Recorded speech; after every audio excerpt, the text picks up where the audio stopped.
Друзі, вітаю! Мене звати Ігор Гаврищак. Це традиційна YouTube-платформа 24 каналу. Сьогодні 17 жовтня, прямий ефір. Тому, як завжди, будьте активними, натискайте лайки, коментуйте, підписуйтесь, діліться нашою розмовою. Ну і традиційно в четвер ввечері в нас в Україні вітаю нашого гостя. Це Єреміс Юнус, політолог зі Сполучених Штатів Америки, екс-керівник апарату уряду Азербайджану. Господин Юнус, здравствуйте. Вітаю вас, дякую за запрошення. Рад вас видеть в добром здравии. Приветствую всю нашу многоуважаемую аудиторию. Слава Украине! Героям слава! Господин Юнус, наверное, начнем сегодня не с Соединенных Штатов Америки, не с выборов, не с гонки, не с Камалы Харрис, не с Трампа, но мы о них вспомним. А хотел бы я вспомнить главного вооруженных сил Украины, это Валерий Залужный, потому что он неожиданно написал очень большую статью, и в которой фактически сказал то, что вы каждый эфир повторяете. Он очень жестко прошелся по партнерам Украины. Не буду говорить союзникам, потому что то, как сказал Залужный, именно партнеры. Он вспомнил 23-й год, когда вооруженные силы Украины шли в контрнаступление. Он объяснил, что Запад фактически обманул, потому что он не дал то вооружение, которое обещал, поэтому не удалось исполнить все, что задумали. Ну и также Залужный вспомнил и 2008 год, 2014 год, также аннексию Крыма и слабую реакцию Запада. Ну, фактически, господин Юнус, то, что вы и говорили. Ну, во-первых, мне приятно, что такой мной уважаемый человек, как генерал Валерий Залужный, сегодня говорит то, что, как вы говорите, говорю долгие годы я. То есть наши позиции с ним совпадают. А это человек, который непосредственно руководил вооруженными силами Украины в самое трудное время для Украины и достойно ими руководил. И сегодня он занимает достойный пост, один из самых ключевых постов во внешнеполитическом ведомстве Украины. Это посол Великобритании. Великобритания одна из ваших ключевых дружественных к вам относящихся стран и важных для вас стран. Вот. И поэтому, ежели он об этом говорит сегодня, а это идет буквально в контексте всего того, что сказал ваш президент Зеленский со всеми своими партнерами по коллективному Западу, я имею в виду, когда он обнародовал план победы. И, я так понимаю, идет такая мощная атака информационная со стороны военно-политического руководства Украины, к которому относится тот же Валерий Залужный, однозначно, он в команде остался. И то, что вот он так это сказал, вот этот нюанс, имейте в виду, я это считаю, это усиление позиции президента Зеленского, того плана победы, который он озвучил здесь, в Америке, то, что он озвучил в этих столицах, и в Лондоне в том числе, и то, что он сегодня озвучил и всем лидерам Евросоюза и НАТО, находясь в Европе. И ежели ниже него, ниже президента Зеленского по иерархии государственной власти будут выступать все другие чиновники, включая таких авторитетных медийных персон, как генерал Залужный, потому что от того, что он на должности посла или еще на какой-то другой должности, это генерал Залужный, это национальный герой Украины, человек, который пользуется большим авторитетом в украинском обществе. И если он сегодня, в принципе, повторяет все то, что говорит президент Зеленский, может быть, и не забывайте, что должность посла, она требует как-то дипломатической определенной риторики, да? И если он сегодня, находясь в этой должности, говорит вот так открытым текстом обо всех ошибках Запада, именно в этот момент, когда решаются очень важные моменты, судьбоносные, можно сказать, моменты для всей планеты, для всего цивилизованного Запада, коллективного Запада, для ее институтов, таких как Евросоюз, НАТО, потому что все, что касается этой войны, напрямую завязано со всем коллективным Западом. И здесь нет третьего решения, здесь есть только два решения. Или же Украина побеждает вместе с коллективным Западом, или Украина проигрывает вместе с коллективным Западом. Отдельно сама по себе Украина здесь не присутствует. Она завязана напрямую с этим коллективным Западом. Член она НАТО, член она Евросоюза или нет. Поэтому именно все проблемы от того, что она не член НАТО, и она не член Евросоюза. И все проблемы от того, что с 2008 года, как сказал генерал Залужный, и так далее, то есть имеется в виду не прием Украины в НАТО, вот это слепая политика Запада беззубая в отношении и Грузии, и Украины, их стремление в НАТО, в евроинтеграцию, и то, что вот эти агрессии против Грузии, против Украины, они не вызвали достойного отпора со стороны коллективного Запада, он это открытым текстом говорит.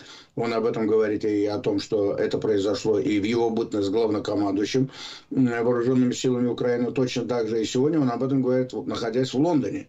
И я думаю, это очень важный посыл для политического истеблишмента в Лондоне. То есть это усиление позиции президента Зеленского. Я думаю, было бы неплохо, если именно с такого типа похожими заявлениями выступали бы послы во Франции, в Германии, в Италии и вообще во всех этих ключевых странах коллективного Запада, чтобы это было, это что не только президент Зеленский на эту тему выступает, потому что все другие чиновники ниже рангом, находясь в той или иной стране, в средствах массовой информации, потому что должность посла это что такое? Это заниматься контактами, то есть налаживанием мостов с той страной, и не только с политическим истеблишментом, но и с ее совсем другим аспектом того или иного общества, да, включая и средства массовой информации, гражданское общество. Поэтому очень важно быть активными и доводить до их сведения, тем более если в той или иной стране идут какие-то выборы, идут какие-то политические баталии.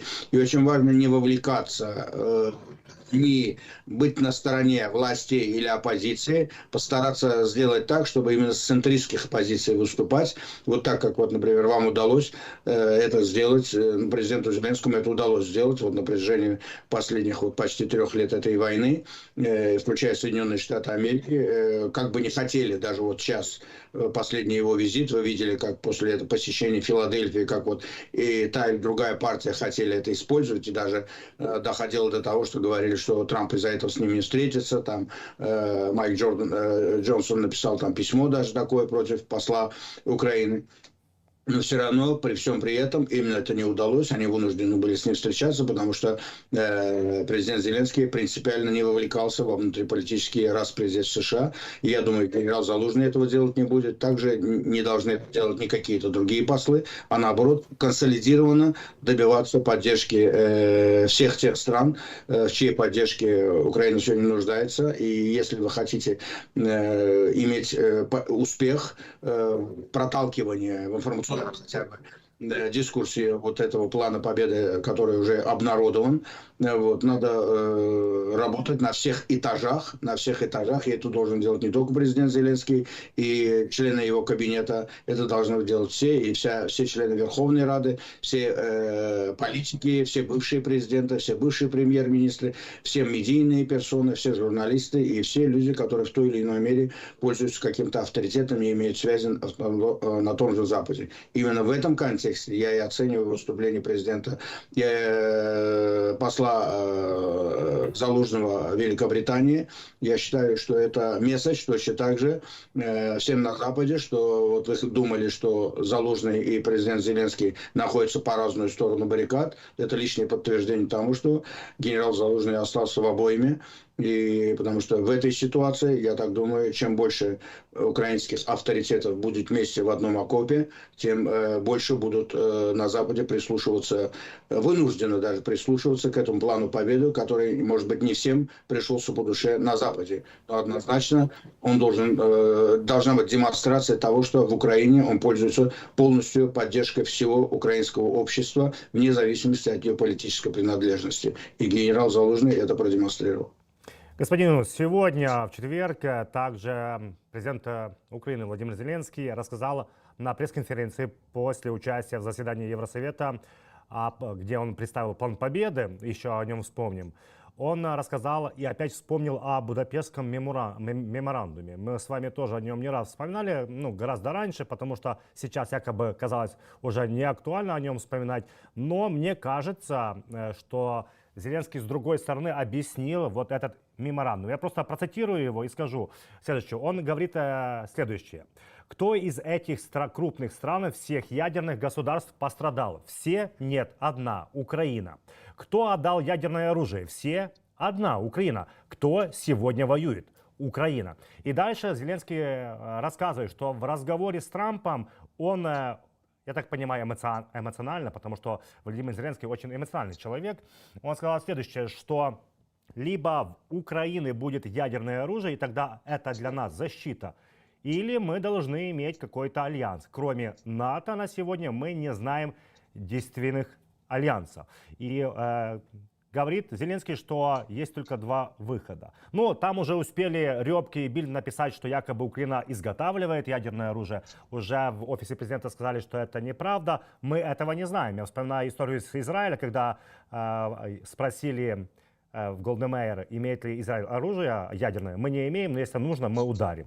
Ну вот я к чему веду, что опять-таки главные на этой планете, которые обещали, да, это не юридически, а наверняка моральная сторона, они не исполнили того, что обещали. Украина воюет, Украина страдает, Украина отдал ядерное оружие, Украину не защищают. Ну, правильно он сказал, и это регулярно надо было говорить, и то, что сейчас это озвучено было в беседе с возможным будущим президентом Соединенных Штатов Америки.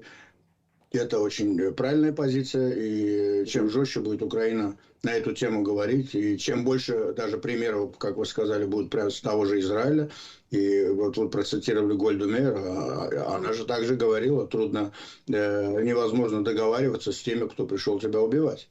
Поэтому вот эта позиция Израиля была со времен Гольды Меир и по сегодняшний день. Поэтому, если вы хотите, чтобы с вами считались, а считаются в этой жизни только силой. Вот у вас отобрали эту силу. Эта сила, как все сегодня понимают, это ядерное оружие, да? У Северной Кореи стремилась к этому, завоевала. Иран стремится к этому. Все хотят это ядерное оружие. И это в качестве сдерживающего фактора даже был, да? Для Пакистана с Индией в том числе, да? А если это у одной стороны это было бы, а у другой стороны это нету, тогда идет элемент шантажа. Да, вот такой же элемент шантажа, который сегодня Россия использует против вас. А она же не использует этот элемент шантажа против стран, у которых есть это ядерное оружие. Ну, в том числе против того же НАТО. Потому что ядерное оружие есть у НАТО. И все. Это разницы нет, у какой страны НАТО оно есть. Поэтому если ядерное оружие есть у НАТО, значит НАТО трогать нельзя. А если у кого-то его ядерного оружия нету, надо начихать на международное право и делать все, что ты хочешь. В принципе, это мы видели все 80 лет существования сегодня этой планеты и того международного права, которое у нас декларирует Организация Объединенных Наций, потому что это международное право на эти ядерные державы категорически не распространяется, потому что они регулярно его нарушали, все нарушали, и США, и Великобритания, и Франция, и Россия, и Китай. Ну и на них никакое право только потому, мало того, что у них ядерное оружие, они еще дали себе право вето, чтобы кто-то вообще не мог бы принять какую-то резолюцию против них. А все остальные остались и без ядерного оружия, и без права вето. И вот поэтому этот бардак сегодня просто выплеснулся. Ну, может быть, это ждали 80 лет, да, хотя это и 30 лет назад уже можно было это все менять. Тогда, в принципе, можно было бы легче это сделать, потому что главный ключевой противник вот из этих 5 стран, Советский Союз, ядерное оружие, право вето, вот тогда настолько был слаб, что можно было бы сразу же реорганизовать Организацию Объединенных Наций, ее устав и вот эти все нюансы сделать так, чтобы через 30 лет вот мир не оказался бы вот перед этой ситуацией. Тогда не хватило мозгов, тогда не хватило политической воли у всех тех, кто получили вот эту ситуацию на тарелке с голубой каемочкой. В первую очередь этого не хватило в Соединенных Штатах Америки, в Вашингтоне, и тогда была демократическая администрация, 92 год, тогда пришел Билл Клинтон, напомню, и вот этот Будапештский меморандум при нем был подписан, и он уже вышел сегодня публично, уже сколько раз извинялся перед вами, а вы должны сказать, мы начихали на твои извинения, потому что твои извинения привели к огромной крови, к огромной трагедии. И эта трагедия пришла не только на украинскую землю. Все то, что было сделано с 92 года, обернулось трагедией для всего постсоветского пространства. Для моего родного Азербайджана в виде Карабаха, для Молдовы в виде Приднестровья, для Грузии в виде Абхазии, Цхинвальского региона, для Грузии второй раз в 2008 году, для Украины в 2014 году и вот в 2022 году. Это все результат именно этого, 94 года.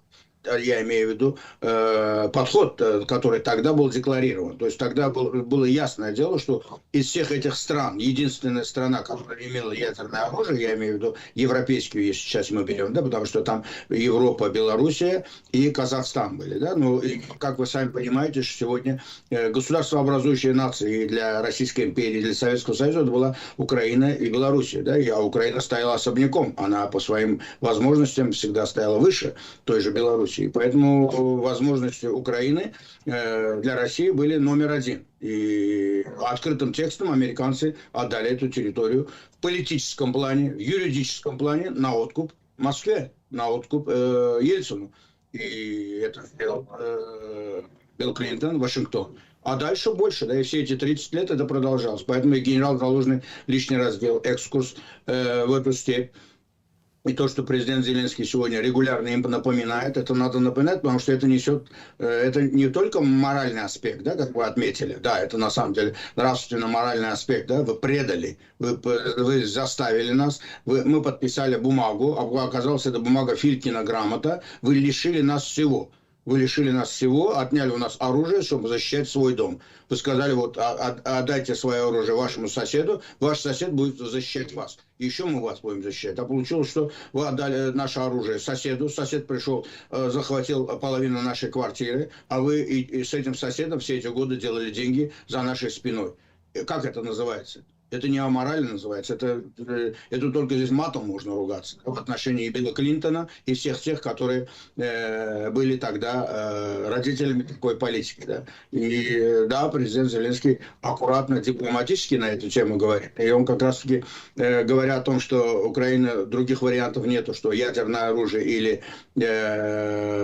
альянс под названием НАТО, это открыто, если не принимается в НАТО, значит, мы пойдем другим путем. Да. А другой путь это что? Значит, мы будем идти тем же путем, которым идут все другие страны, которые хотят иметь оружие. Вот Пакистан пошел этим путем против Индии. Индия имеет это оружие, Пакистан будет иметь. И вот они таким образом сегодня, до сегодняшнего дня у них есть сдерживающий фактор. И там в районе этого Кашмира по сегодняшний день нерешенный конфликт. Но никто не может сказать, что кто-то из них победитель в этой войне. А здесь же мы же видим, что однозначно Украина, мало того, что вы ее лишили ядерного оружия, вы не даете ей достаточное количество того оружия, которое позволит Украине победить в этой войне, потому что не обязательно побеждать ядерным оружием, потому что фактор ядерного оружия, он не играет никакой роли в этой войне, потому что это все спекуляции. И эти спекуляции делают специально на Западе для того, чтобы подыгрывают именно России, потому что именно таким образом этот пас идет с России на Запад, с Запада в Россию. То есть подогревайте эту ядерную тематику регулярно для того, чтобы каким-то образом, во-первых, держать общественное мнение на Западе в страхе, и таким образом еще давить на ту же Украину. Да? А ну, как мы видим, на Украину эта уже тема никак не давится, потому что Украина прошла за эти 2,5 года через пару-тройку Нагасаки и Хиросим.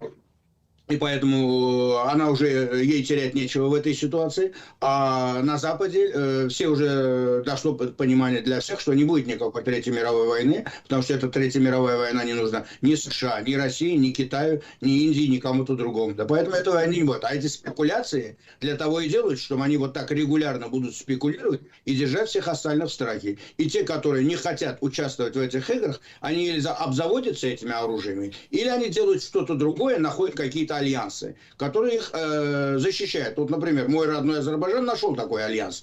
То есть у нас нет ядерного оружия, у нас нет альянса типа НАТО, вот как ваш президент Зеленский озвучил, да, ядерное оружие, альянс. У нас, ну зато у нас появился, значит, один представитель НАТО, альянса, Турция, и у нас другой представитель, страна с ядерным оружием, Пакистан. То есть и эти две страны сегодня обеспечили гарантии безопасности для Азербайджана на внешней арене. Я уже не говорю о том, что внутри страны мы, благодаря им, этим странам, и еще там уже Израилю, и благодаря правильной внешней политике, за последние 15-20 лет мы сумели сделать, консолидировать общество, мы сумели объявить план победы. Вот ваш президент Зеленский объявил план победы, правильно? Вот я вам говорю, вот этот план победы, который сегодня работает в Азербайджане и дал такой результат, Он был озвучен до этого. Под него 15-20 лет шла работа. Армию, вот то, что ваш президент озвучил, вот эти 5-6 пунктов, да, которые там идут. У нас были такие же 5-6 пунктов. То есть политический момент, вот эти альянсы. Под это дело экономическая база, вот это контракт века и по сегодняшний день деньги. Да, у нас же денег же не было во время Первой Карабахской войны. Армии не было. Союзников не было, денег не было. Ничего у нас не было. Да? Мы бросились по наивности на амбразуру. Я вот один из тех наивных политиков Азербайджана, да, в правительстве работал. Таких, как я, было там огромное количество. Ну, после 91 года, как мы могли предположить, что Соединенные Штаты Америки и весь Запад нас предадут? А мы сделали антироссийскую, антииранскую, прозападную политику. И ни с чем. И вот мы получили результат. Уроки сделали выводы, и теперь, вот как ваш президент сказал, первый пункт, политически мы правильно построили альянсы. Под это дело мы построили военно-технические машины. То есть у нас самое лучшее оружие, которое есть на планете по сегодняшний день. Все, и небо, и на земле, и на море. Да? Хотя у нас на море войны как таковой не было, но на земле. Вы видели, как прошла 44-дневная война? Мы к этому подготовились. Плюс давление извне, политическое давление извне. Мы его нейтрализовали в Совете Безопасности ООН. То есть у нас там есть страны, которые за нас это вето используют. И у нас есть ядерная страна, которая никто нас шантажировать ядерным оружием не сможет. Даже Россия, у которой есть ядерное оружие, не сможет нас шантажировать. Иран, который стремится к этому ядерному оружию, нас шантажировать не сможет. И даже Франция, и те же Соединенные Штаты Америки, которые поддерживали все эти 30 лет армянское лобби, они нас шантажировать не сможет. То есть мы и здесь обезопасили. То есть нам не нужно самим делать ядерное оружие. Поэтому это очень важно понимать, что имеет в виду ваш президент Зеленский. Я ему когда говорю, если вы не даете нам альянса, значит, вы нас толкаете на то, чтобы мы искали бы ядерное оружие. Или мы должны сами его производить, сделать так, чтобы оно у нас было. А у Украины есть для этого все возможности. И уран, и военно-технический потенциал, и ВПК, который был основой советского ВПК. То есть все это понимают, да? То есть Украина, если поставит такую цель, и какие-то союзники ее поддержат, она может на это пойти намного быстрее. Потому что Израиль же получил это. У Израиля есть мозги, у Израиля есть надежные союзники в лице тех же Соединенных Штатов Америки. Поэтому на этом ящике вполне можно найти таких людей, таких союзников, которые помогут той же Украине это сделать. Но это тот вопрос, как надо доводить до этого или не надо. Может быть, есть смысл того сделать нормальный политический альянс с такой страной, у которой есть такое ядерное оружие, например, да? Они есть, те же Соединенные Штаты их имеют. На европейском континенте имеют, это та же Великобритания. Однозначно. Францию я не принимаю вообще, потому что Франция однозначно за вас не впишется. Посмотрите, Макрон, за его заявление, и где он сейчас? Макрона вообще не слышно. А он когда-то отправлять туда собирался французские войска. Вы видите, да? То есть, насколько лицемерен весь этот Запад. А Великобритания – это все-таки англосаксы. Они стоят особняком. Великобритания сейчас занимается возрождением Британской империи, вот этого духа, который у них был. Поэтому они особняком стоят. Это англосаксы, опять же. И это география Европа. Америка далеко, а они здесь близко. Поэтому Черчилль во время Второй мировой войны также и вел себя не как Рузвельт. Он поехал в Америку, просто их затряс, да, как сказать, разбудил их. А здесь Великобритания из прагматических соображений имеет возможность за вас писать. Она может стать вашей Турцией? Конечно, она может стать. Если она станет вашей Турцией, вам и не нужно ядерное оружие. Она может дать вам гарантии безопасности. Она может вам дать дальнобойное оружие. И она может принимать участие в секретной части плана победы, про который сегодня мало кто говорит. Ну, я читаю эти секретные планы. Допустим, в экономической части я именно их так и читаю, потому что на триллионы сегодня, несколько триллионов полезных ископаемых, которые есть сегодня в Украине. И это не только уран, это и литий, и многое другое, все, что нужно сегодня для надвигающейся технологической революции, которая вот будет в ближайшие несколько лет, вместе с тем же искусственным интеллектом. И почему сегодня терять такой клондайк, такой плацдарм? Тот, кто пишется, тот и будет снимать сливки. Поэтому я понимаю, что президент Зеленский в доверительной беседе эти вещи также озвучивает. Я же не ошибся, когда вам говорил и в наших предыдущих передачах, что первым пунктом в этой плане победы может быть только тема НАТО, да, тема безопасности, гарантии безопасности. Гарантии безопасности сегодня могут только или в рамках НАТО, или в рамках какого-то отдельного альянса по типу США-Израиль, США-Южная Корея, США-Япония. Да? То есть, когда Соединенные Штаты Америки берут на себя все эти гарантии и дают этот зонтик. И американские, и когда там есть пункт еще, помните, да, третий пункт, когда говорят, не ядерная, но стратегическая, так сказать, система сдерживания. Что это такое? Простым языком объясняю. Это наличие военной базы НАТО на территории Украины. И все, небо закрыто, на земле там стоит, допустим, 10-15 F-35 и все необходимое оружие, которое находится под контролем тех же американских солдат или войск каких-то НАТО. И все. Кто будет их трогать? Никто их трогать не будет. Но это будет гарантия сдерживания, потому что тогда, значит, ничто там не сможет произойти. То есть это тот самый сдерживающий фактор, который сработал, кстати, в 44-дневной войне во время Второй Карабахской, когда 4 самолета F-16 турецких прилетели на территорию Азербайджана, и по спутнику весь мир видел, и Москва видела, и Иран видел, и Запад видел, и в Армении это все видели, что там стоят F-16. И президент Турции публично сказал, что если кто-то вмешается, эти F-16 вместе со всей остальной армадой турецкой примут в этом участие. То есть это был фактор сдерживания. Вот этот третий пункт, который президент Зеленский предложил. Поэтому вот в целом, если говорить о том, что озвучил ваш президент касательно вот беседе с Дональдом Трампом, а я уверен, что он это озвучил и не только в беседе с Дональдом Трампом, потому что он должен был достучаться до всех и объяснить, что вы, если не будете двигаться в том направлении, которое сегодня просто не потому, что Украина так хочет, других вариантов просто нету, или вы проигрываете вместе с нами, или вы побеждаете вместе с нами, тогда вы загоняете нас в угол, и мы будем сами выходить из этой ситуации с теми, которые пойдут за нас, которые впишутся за нас, и они впишутся за нас из прагматизма, из чувства самосохранения. И такие страны, в первую очередь, находятся на территории Европы. Господин Нус, вот вы вспомнили и о Франции, и в контексте вот плана победы. Вам не кажется, что вот план победы – это не только предложение Украины и Владимира Зеленского, а это и отчасти ультиматум? Почему? Потому что, вот, вспоминая Валерия Залужного, который сказал, что в 2023 году не было той помощи, и вот сейчас мы видим, мы не получаем то, что нужно. Вот Франция, да, мы вспоминаем слова Макрона, который говорил, что если нужно, мои войска будут в Одессе. А сейчас войска Северной Кореи будут идти в Украину, Макрон молчит.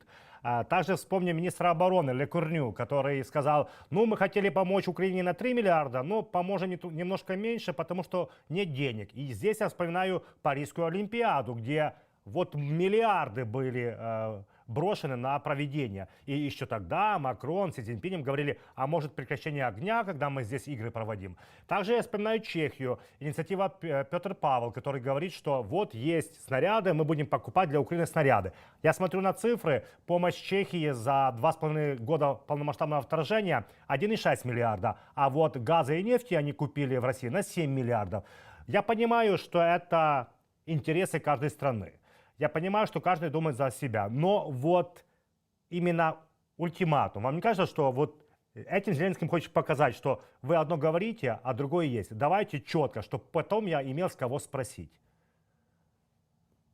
Да, я вас благодарю за этот вопрос и за эту преамбулу, потому что вы правильно сказали. Вот слово «ультиматум» – это самое правильное слово в этой ситуации. Я его вчера, кстати, озвучил в эфире одного из украинских каналов, когда меня спросили мое отношение к тому, что к выступлению президента Зеленского в Верховной Раде. Я сказал, это публичный ультиматум. Он приехал в Киев, он выступил перед Верховной Радой, перед избранниками народа и перед всем украинским народом. И это в первую очередь это его выступление было адресовано украинскому народу, потом украинским партнерам во всем коллективном Западе, в НАТО и в Евросоюзе. И это было адресовано и России, российским представителям, которые также внимательно это слушали.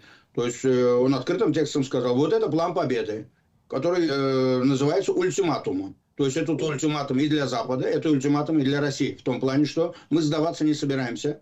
И этот план победы, я так понимаю, приветствуется всей Украины. Да? Я видел реакцию в Верховной Раде. Я эту реакцию вижу сегодня в украинском информационном поле в массе своей, потому что если оставить вот этих полезных идиотов, которые на протяжении 2,5 года этой войны точно так же продолжают заниматься внутриполитическими разборками, я вижу, что это настолько рассчитанный, правильный документ и правильно озвученный. И именно он, на самом деле, это ультиматум. Других вариантов вы не оставили сегодня Украине. Украина находится у пропасти, и в эту пропасть она пойдет вместе с вами. Или же она отойдет из этой пропасти, и она отойдет вместе с вами. Других вариантов вы ей не оставили. И поэтому он говорит открытым текстом, что мы будем бороться, и это будем делать все вместе, вот всем народом.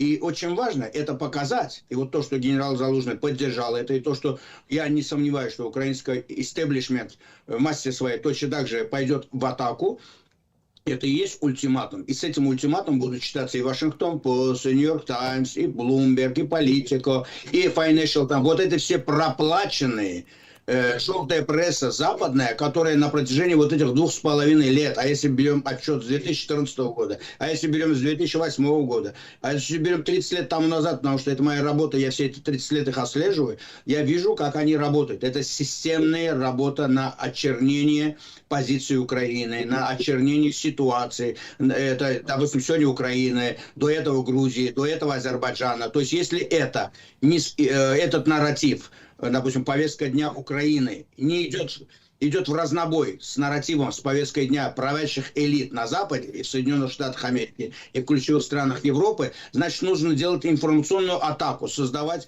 пораженческие настроения, создавать информационный такой инфошум, чтобы создавалось впечатление, что вот Украина уже ничего не получается, что вот Россия наступает и так далее и тому подобное. Поэтому мы регулярно выходим хотя бы на своем уровне. Я вижу, и генерал Ходжерс вот в последнее время активно сидит и вбивает в умы американского истеблишмента, о каких неуспехах Украины вы сегодня говорите и преподносите успехи той же России. Да? Посмотрите на ситуацию 2014 года, посмотрите на земле, что происходит, посмотрите, что вы давали той же Украине помощи, посмотрите, где сегодня находится российская армия. Вспомните расстояние от Авдеевки до другого пункта, который они 60 километров, и эти 60 километров они почти год проходили, и сколько они там жизней положили. Да? И вы считаете это успехом?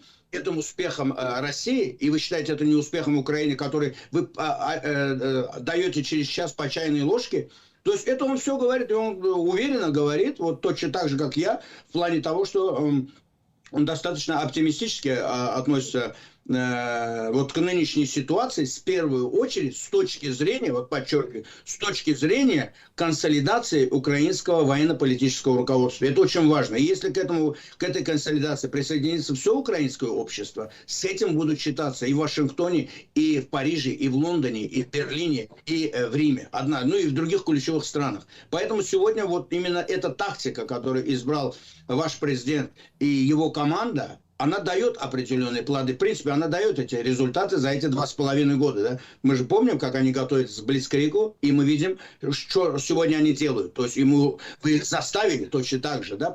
Дошло до того, что вот президент Зеленский обнародовал этот план, и я не сомневаюсь, что этот план однозначно не понравился ни в Вашингтоне, ни в Лондоне, ни в Париже, ни в Берлине, ни в Риме. Я имею в виду те первые лица, которые сегодня понимают, к чему это ведет. Это их заставляет принимать политическое решение, к которому они никогда не были готовы за всю свою жизнь. Ни Байден за 50 лет своей жизни, ни Шольц, который случайно стал канцлером по воле той же Ангелы Меркель, которая была уверена, что он будет продолжать эту линию. Но они все ошиблись в первую очередь. Знаете почему? Они ошиблись в Украине, в украинском народе. Они не ожидали, что украинский народ не повторит ошибок 2014 года, а упрется рогом и не пойдет на этот блицкриг. И сегодня за 2,5 года посмотрите, как вы поменяли эту повестку дня. И если в самом начале некоторая агрессивность во внешней политике президента Зеленского и его команды вызывала определенный скептицизм у многих на Западе и у некоторых даже внутри Украины в том числе. Но сегодня все начинают... Я вспоминаю саммит НАТО год назад, который был в том же Вильнюсе, да, когда многие говорили о том, как он мог вот так говорить. А теперь вы видите, что именно только так надо разговаривать с Западом. По-другому нельзя. Потому что от того, что этот Запад говорит про вас красивые слова, а за вашей спиной делает деньги, эти демократии с этими автократиями, делайте выводы. И поэтому этому Западу открытым текстом все и говорите. Если надо, ставьте перед ними ультиматум. Они никуда не денутся, потому что они сегодня связки идут вместе с вами. И вы этим должны умело пользоваться. Один маленький пример в этом связи. Посмотрите на того же Беньямина Нетаньяху и как он крутит, вертит тем же Джо Байденом и всей его администрацией. Они друг друга не переваривают, а он заставил его отправить туда и эсминцы, и ядерную подводную лодку, и еще 4 Боинга туда пришли до заправочных, которые должны заправлять F-35, если они начнут бомбить тоже Тегеран. И он это делает почему? Потому что он понимает, что если Байден это не сделает, то Трамп по полной программе наедет на Камалу Харрис и скажет, вы не защищаете тот же Израиль. Потому что тема Израиля сегодня очень спекулятивна в предвыборной кампании. Поэтому и вы поддерживаете спекулятивность украинской темы на всех коллективных, во всем коллективном Западе и во всех этих ключевых столицах. Поэтому очень важно, чтобы ваша внешнеполитическая машина, ваше гражданское общество, ваши медийные лица, все те, которые в той или бизнес вас, все те, которые в той или иной мере там работают, ломали бы эти нарративы пораженческие или возможности пойти на какую-то сделку, которую сегодня мы регулярно слышим из всех утюгов. Вот, кстати, господин Нус, вы говорите, что никому ни в Париже, ни в Вашингтоне, ни в Берлине не понравился план. Вот вы, как человек, который очень хорошо разбирается в дипломатии, вот должна была состояться встреча в Рамштайне 12 числа, не состоялась, потому что ураганы в Соединенных Штатах Америки якобы должны перенести встречу глав государств после 5 ноября. Но потом Владимир Зеленский в один день делает такое турне по Европе, встречается с Макроном, Кирмером, премьер-министром Великобритании, и также Шольцем. И вот в пятницу, сегодня 17, завтра пятница 18, якобы Байден в Германии, в Берлине должен встретиться с Шольцем и также проговорить с Макроном и с премьер-министром Великобритании Киром Стармером. Вам не кажется, что с дипломатической точки зрения это неуважение, потому что Зеленский должен был всем представить план победы, где главы государств 50 стран, партнеров Украины, а здесь он отдельно кому-то ездит, кого-то набирает Джо Байдена, а потом вот сейчас Байден встречается отдельно, без Украины, говорить об Украине.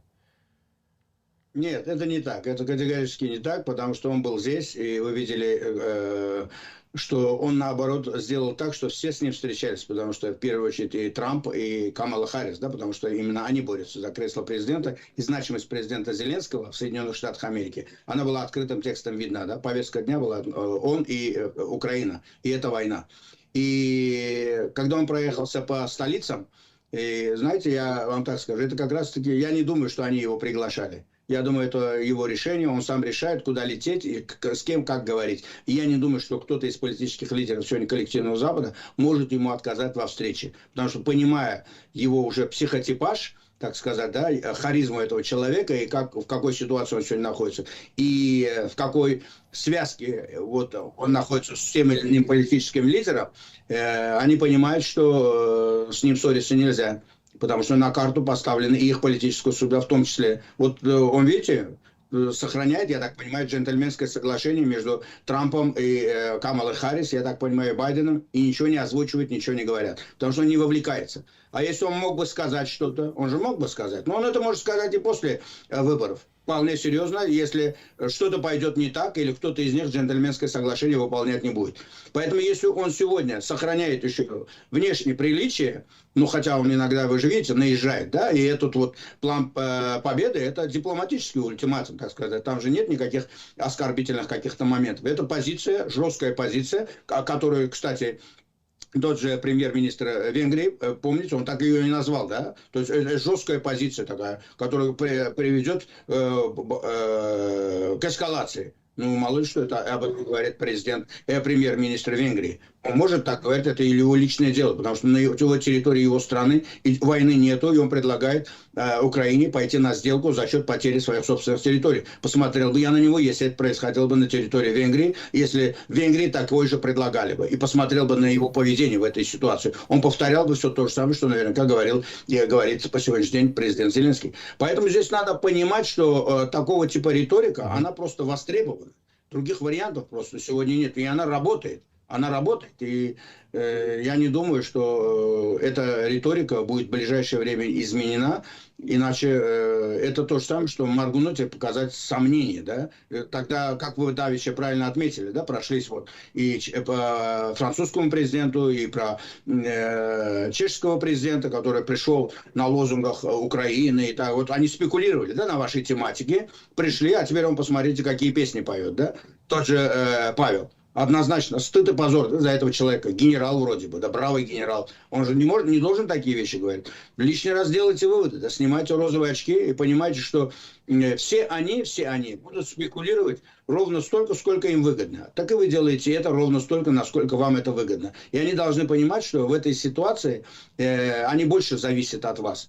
Или же это зависимость как закон сообщающих сосудов. То есть вы как альпинисты поднимаетесь вместе в связке. Потому что один сорвется, и все остальные сорвутся. И главное здесь в этой связке как раз-таки Украина. Других вариантов им не оставляйте. В принципе, у них других вариантов и нету. Потому что они понимают, вот, они просто рассчитывают на то, что вы там еще долго будете сопротивляться, а в результате того, что у вас и людские ресурсы уйдут, и там инфраструктура вся исчезнет, они надеются за это время самим подготовиться, а потом еще, может быть, какая-то сделка все-таки на горизонте вновь появится, они смогут за вашей спиной что-то сделать. Но если вы изначально сегодня, чем больше, увереннее, сильнее будете так стоять, они увидят, вот как они поменялись за эти 2,5 года. Вы видите, какой путь они прошли? Я думаю, весь 2025 год они этот путь могут пойти и в 10 раз быстрее. Все зависит от того, насколько увереннее вы будете стоять на земле, насколько у вас консолидирование будет общество и насколько у вас внутри не будет разброда и шатаний. Тогда однозначно этот коллективный Запад, он тоже неоднородный. И посмотрите, те страны, которые близки к вам по географии, как они ведут себя, даже сегодня, когда вот план Зеленского, там говорят, 18 стран вроде бы однозначно поддержали его. А вот посмотрите на эти 18 стран и посмотрите на те другие страны. То есть новая Европа, старая Европа, да, однозначно это понятное дело. Поэтому надо делать так, чтобы вы должны нагнетать. Вы должны регулярно нагнетать. Никаких этих самых моментов на то, чтобы кто-то там, может быть, пошел на... Вот поэтому регулярно вбрасывают, да, что вот там у них недовольны. Да, я вам говорю, да, там они не хотели бы, чтобы это был такой план. И с другой стороны, заметьте, публично никто на эту тему ничего не говорит. Тает вперед газета «Вашингтон-Пост», «Нью-Йорк Таймс», «Блумберг», «Голос Америки», и они начинают об этом говорить. И какие-то эксперты, которые виноваты все эти 30 лет, а многие из них действующие политики были в 2008 году, в 2014 году, многие из них сидят в этом же Atlantic Council, и там, и на «Голос Америки» выступают как эксперты. Послушайте, какой ахинею они несут, да? Им даже не стыдно выходить в эфир. Потому что это все те люди, которые так же, как Билл Клинтон, виноваты в крови всего того бардака, который происходит на том же постсоветском пространстве. В принципе, это происходит и на Ближнем Востоке. Они во всем виноваты. И по сегодняшний день они продолжают вот эти нарративы вновь продолжать проталкивать. Да? И если они будут видеть, что это уже не работает на этой территории, да, тогда я не сомневаюсь, любой политик, который стремится к власти, будь то здесь в США, будь то там где-то в Европе, понимая о том, насколько сегодня спекулятивна поддержка Украины и будущее вот этой российско-украинской войны, они будут действовать, исходя из своих прагматических интересов. Поэтому вы должны однозначно так вовлекаться во внутриполитические жизни вот всего коллективного Запада, но не придерживаясь какой-то стороны, просто доводя до них именно вот этот страх того, что упадет Украина, упадете вы все, и не будет ни Евросоюза, ни НАТО. А тогда будете разбираться, как это разбиралась вся Европа 80 лет тому назад. Потому что ситуация однозначно повторяется. И тогда была политика сдерживания, и эта политика сдерживания ни к чему не привела. Она привела к началу Второй мировой войны. И если вы сегодня будете продолжать эту политику сдерживания, она может привести как раз-таки к началу Третьей мировой войны. То есть, потому что идет предтеча, и здесь спекуляция на ядерном оружии не работает. Потому что это предтеча Третьей мировой войны, это какое это будет? Если Украина падет, Запад это проглотит, все. Я не ручаюсь за будущее новой Европы, которая сегодня якобы находится в НАТО и находится в Евросоюзе. Потому что это же не говорит о том, что это сразу начнется. Это говорит о том, что тут моментально после этого Китай включится, решит сначала проблемы там. И когда увидит, что эта проблема там решается, потом что-нибудь произойдет в Южной Америке, потом что-нибудь произойдет в Африке. И тогда уже после этого вновь возьмутся уже и за Европу в том числе. То есть потому что это как по принципу домино будет идти. Если уходит лидирующая роль, гегемония Соединенных Штатов Америки, которые 80 лет худо-бедно стояли зонтиком над этой Европой, и если сегодня они не могут отстоять вот этот плацдарм, который является буфером между Европой и всей остальной географией во главе с Россией, тогда как вы будете защищать все остальное, что у вас называется Евросоюз и НАТО? Кто будет с этим считаться? Никто считаться с этим не будет. И вроде бы, заметьте, эти тенденции группирования, они идут в том же БРИКС. Посмотрите, как они быстро там группируются, да, вот разношерстные страны, у которых разные географии, разные интересы. Но они группируются, потому что они понимают, что мир и этот миропорядок рушится. И сегодня нет ни одной страны, которая занимается лидирующей ролью. И спасение утопающих – дело рук самих утопающих. И те, которые, они хотят частично с этими торговать, хотят частично с этими торговать, и не хотят оказаться между молотом и наковальней, да, между США и Китаем, между Россией и Евросоюзом в этой ситуации. И поэтому я всегда вас призываю изучать опыт Южного Кавказа и непосредственно моего Азербайджана. Потому что там же такая же ситуация. Мы как будто бы сумели. А Грузия, Армения, вот видите, у них там и неспокойно. И в Грузии неспокойно, все ждут, чем закончатся выборы в конце этого месяца. И в Армении вы видите, какая внутриполитическая ситуация взрывоопасная после Второй Карабахской войны. И кто там сегодня будоражит это все? С одной стороны Россия, Иран, с другой стороны Запад и Соединенные Штаты Америки. Да, в первую очередь США и Франция. Вот это все. А у нас это в Азербайджане это не получается, потому что мы уже прикрылись и границы закрыли. А у вас это получается, потому что у вас с Россией граница открыта, и у вас Европа, которая вроде бы вас защищает, называет вас союзниками, а как говорит ваш генерал Залужный, какие они союзники? Это обычные партнеры, это обычные попутчики, потому что союзники это те, которые за вас вписываются. А я по сегодняшний день еще не видел ни одну страну, которая за вас вписалась в этой войне. Господин, знаете, как говорят, чтобы не разочаровываться, не нужно очаровываться. Иными словами, как вы говорите, снимайте розовые очки. Большое вам спасибо за этот разговор. Спасибо, что вы, как всегда, тонко и точно проанализировали все процессы, в том числе и акцентирую наших партнеров, а не союзников. Спасибо большое. Дякую, до побачення. Слава Україні. Героям слава. Мене ж звати Ігор Гаврищак. Хочу вам нагадати, обов'язково ставте лайки, підписуйтесь, коментуйте і, звісно ж, діліться цією розмовою. Побачимось в ефірі 24 каналу.